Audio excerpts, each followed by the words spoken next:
Assalaamu calaykum waraxmatullaahi wabarakaatuh. Nabad daawadayaal dhammaantiinba ku soo dhowaada sheekooyinka dhaqanka ama sheekooyinkii hore ee dhaqanka ahaa iyo dhaqanka Soomaalida sida uu ahaa. Halkan waxaa nala fadhiya dhaqanyaqaan Jaamac Cali Salebaan oo ku takhasusay dhinaca sheekooyinka dhaqanka. Jaamac bal waxaad ka warantaa sheekooyinka dhaqanka mid ka mid ah noo soo qaba haddii alla ka dhigo sheekooyinka dhaqanka.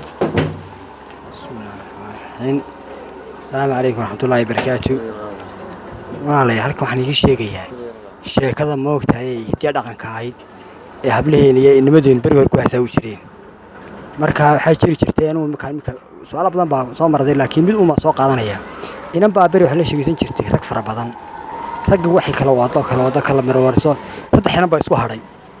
3dii inan baa habeenkii dambe gees ugu keentay. Waxay tihi nin walooba kelmad ama cawa ku raaca aman kaaga hadho ee odhanaysa. Nin walba marba hadla.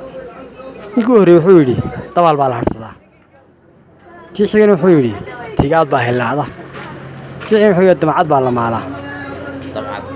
Dabacad baa la maalaa. Marka inantaas waxaan dadkiina ii sheegayaa bal 3daa ninka ay raacday su'aashiisa inay iga soo jawaabtaan baan doonaya. Waa sax waxa weeyaan saddexdaas su'aalood ee ragga weydiisay kay raacday inantii ayaa haddaba la iska rabaa daawadayaal inaad commentiga ku soo qortaan.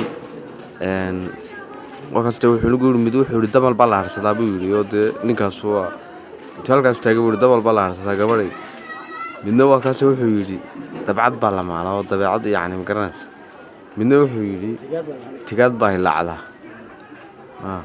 Bal hadda jawaabta waa xaggiina markaa jawaabta saxana kolley waanu soo duubi doonaa insha Allah.